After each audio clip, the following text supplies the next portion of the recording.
So my name is Buchanan. I live near Stirling in Bridge of Allen, so not very far to go today. And I'm going to be reading from my novel Consumed, which tells the story of the unsolved mystery of missing children from the 1970s that is revisited in the present day after a war photographer's death. In the latter half of the 20th century, there was an innovation in kidnapping. Victims began to be captured under the earth, pipes and pumps carefully set up to provide air to keep them alive. In America in 1968, a college student, Barbara Mackle, was abducted by a fake police officer and his girlfriend. Barbara was placed within a tube made of fiberglass. She was drugged with water that was not water.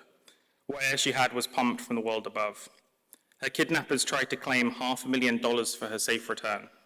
She was there for 3 days, screaming, dreaming of the Christmas soon to come. One of her abductors, the woman, would be deported after a short prison sentence.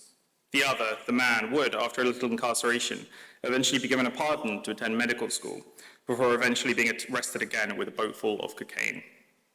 In 1976, 26 children were taken from a bus, led down a ladder into a box, a truck trailer buried within a quarry in California, ventilated with fans.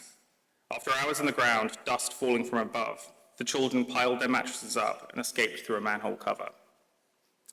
In 1981, a 10-year-old girl in West Germany was kidnapped while on a bicycle in another attempted ransom. Ursula Herrmann died shortly after being put in her box, a failure of the ventilation. In 1982, a 20-year-old man was placed beneath tires in an oil field, given bread and a bottle. He was found only after his kidnapper convinced himself he'd face a murder charge instead of abduction. In 1987, a 40-year-old businessman in Illinois was buried with $1 million ransom demand. He'd been taken by another false police officer.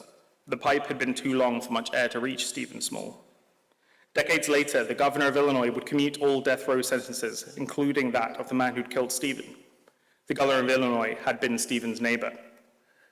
In 1993, a clothing manufacturer was buried in a pit, covered with a giant lid, given scraps of food as his family gradually paid for his release.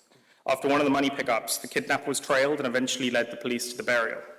The victim, a man named Harvey Weinstein, completely unrelated to the infamous film producer, cried upon his release, asking the police for a cigarette. For the burial in Sophie Bertolac's woods, there was no name, no known victim, no sex or age or identifying feature at all beyond that emotion in their face, that terror in the photograph. There was no blackmail, no ransom, no story of men being forgiven for their violence, no elaborate machine. There had never been anything but a picture. It was called tapophobia, a fear of being buried alive.